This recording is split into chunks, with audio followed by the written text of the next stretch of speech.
વાત જ્યારે પોતાની હોય ત્યારે નિયમ કાનૂન એ બધું જ પર થઈ જાય છે, પણ જ્યારે બીજાની હોય ત્યારે ગુજરાત અને ગાંધીનગરની પોલીસ એ નિયમ કાયદાઓ, માનવતા, લાગણીઓ, જરૂરિયાત, પૈસા, નોકરી, કરિયર આ બધું જ ભૂલી જાય છે.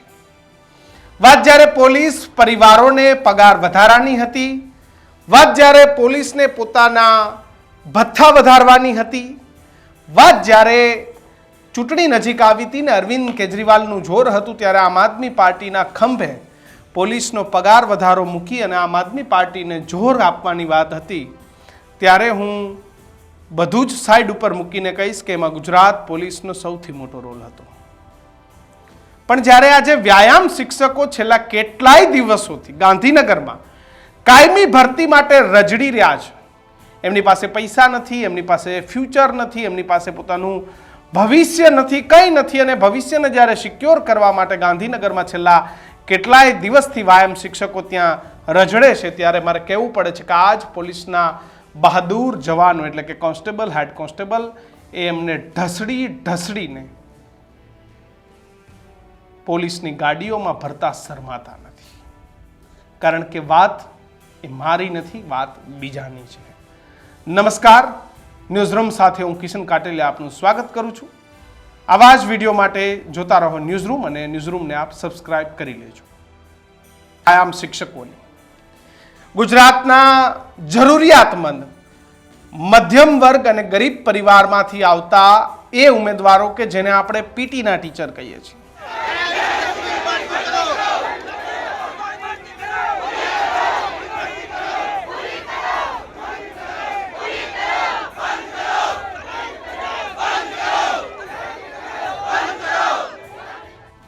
હું અને તમે જ્યારે શાળામાં ભણતા હતા ત્યારે આપણને સૌથી વધારે ગમતો શિક્ષક એ વ્યાયામનો શિક્ષક, એ પીટી ટીચર. ત્યારે પીટી હતા, હવે વ્યાયામ થઈ ગયા છે.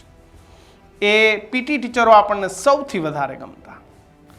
પણ આજે જે સરકાર રમતગમતની આટલી મોટી વાતો કરે છે, જે સરકાર એ એથ્લેટિક માટે ગુજરાતને તૈયાર કરી રહ્યું છે, એ સરકારમાં શરમજનક બાબત એ છે કે જેને દેશ વિદેશના લોકોને અહીંયા એથ્લેટિક રમાડી, ઓલિમ્પિક રમાડવી છે દેશની અંદર. એ ઓલિમ્પિક રમાડી અને દુનિયાને સારું બતાવવું છે કે ગુજરાતની અંદર અમે ઓલિમ્પિક રમાડી શકીએ, પણ એ શરમ વગરની સરકારને કાયમી વ્યાયામના શિક્ષકો નથી લેવા. એ સરકારને ઓલિમ્પિકમાં કરોડોનો ખર્ચો કરવો છે, અબજોની જમીનો ખરીદવી છે, પણ આ જ સરકારને જ્યારે કાયમી વ્યાયામ શિક્ષકો ભરતી કરવાની વાત આવે તો એ સરકારને એમાં પૈસા નથી ખર્ચવા. અહીંયા ઓલિમ્પિકમાં કરોડો રૂપિયાનું ફંડિંગ એ ગુજરાત સરકાર અને મુખ્યમંત્રી સાહેબ કરવાના છે.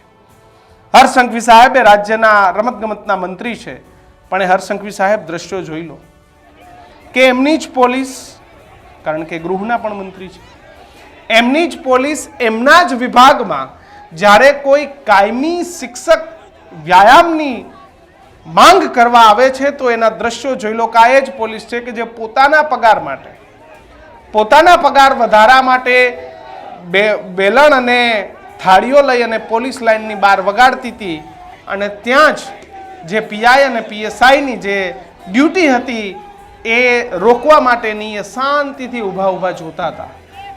પોલીસ પરિવાર એટલે કે તેમની દીકરીઓ, માતાઓ, બહેનો, ઘરવાળીઓ, પત્ની, આ તમામ લોકોએ પોલીસ લાઇનની બહાર ભવ્ય વિરોધ કરતા હતા કે અમને પગાર વધારો જોઈએ છે.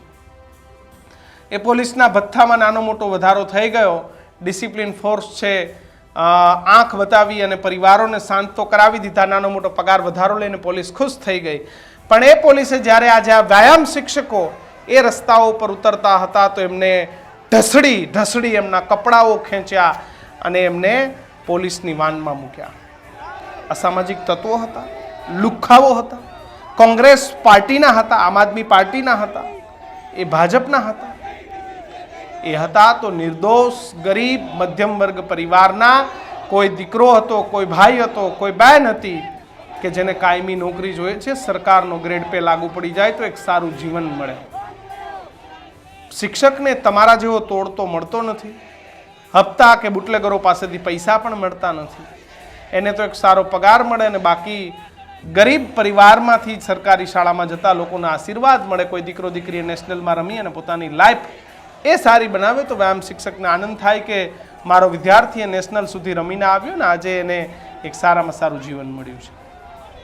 પણ આ જ વ્યાયામ શિક્ષકોને ઢસડી, એમના કપડાઓ સાથે ઢસડાય, કોઈ દીકરાની માતા ઢસડાય, કોઈ દીકરાનો બાપ ઢસડાયો, કોઈ માનો દીકરો ઢસડાયો, કોઈ બહેનનો ભાઈ ઢસડાયો, કોઈ માતાની દીકરી ઢસડાય. એનો વાંક કે એને ગુજરાત સરકાર પર ભરોસો કર્યો અને એને એવું હતું કે વ્યાયામનું કરી લઈએ, વ્યાયામનું ભણી લઈએ તો આ ગુજરાત સરકારની શાળાઓમાં મને નોકરી મળી જશે. પણ દુઃખ સાથે કહેવું પડે કે આ એ જ પોલીસ છે કે જે પોતાના હક અને અધિકાર માટે પોતાના પરિવારનો આશ્રય લઈ અને વેલણ વગાડતી રહી. આ એ જ વ્યાયામ શિક્ષકો છે કે જેના પરિવાર માટે થઈને કાયમી નોકરી માંગવા આવ્યા તો આ જ ગુજરાતની પોલીસે એને ઢસડી એને મીડિયામાં એના સરસ મજાના ફોટો વિડીયો એવા આવ્યા કે એના પરિવારને પણ દુઃખ લાગ્યું કે મારા દીકરા દીકરીની આ હાલત. પોલીસે પ્રોટેક્ટ કરવા જોઈએ કે એક સમય અમારો પણ હતો કે અમે નોકરીઓ માટે હેરાન થતા હતા. આજે તમે હેરાન થાવ છો તો વાંધો નહીં, તમે શાંતિથી તમારો વિરોધ કરો. આનાથી કોઈ કોંગ્રેસને વોટ નથી મળી જવાના. તમને એવા કયા અધિકારીઓના આદેશ આવે છે કે તમે ગાંધીનગરમાં આટલું બધું કાયદાનું પાલન કરાવતા રહો છો? તમે મુખ્યમંત્રીનો પ્રોટોકોલ જાળવવા, તમે જ્યારે ગૃહમંત્રી નીકળે ત્યારે વિરોધ ન થાય આ જાળવવા, અથવા તો તમારા અધિકારીઓ આવે ત્યારે તમે એમને સારું લગાડવા માટે આ કામ કરો છો. પોલીસે રાજકીય પાર્ટીઓના હાથા થવાનું બંધ કરી દેવું જોઈએ.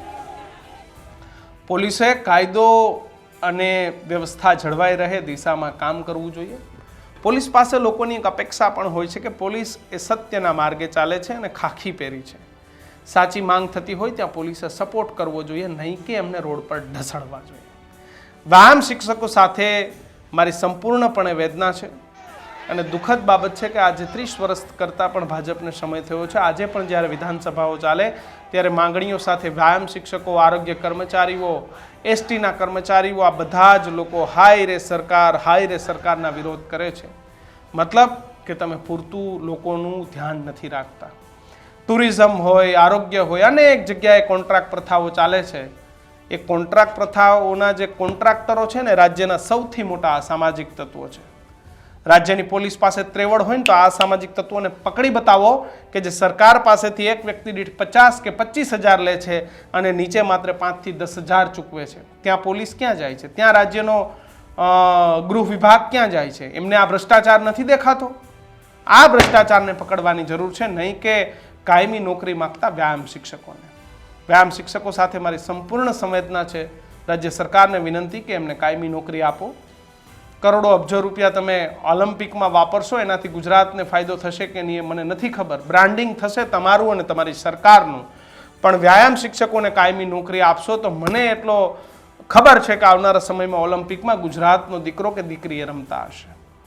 મારી વાત સાથે આપ કેટલા સહમત છો ખાસ કમેન્ટ બોક્સમાં લખજો. જોતા રહેજો ન્યૂઝ રૂમ. નમસ્કાર.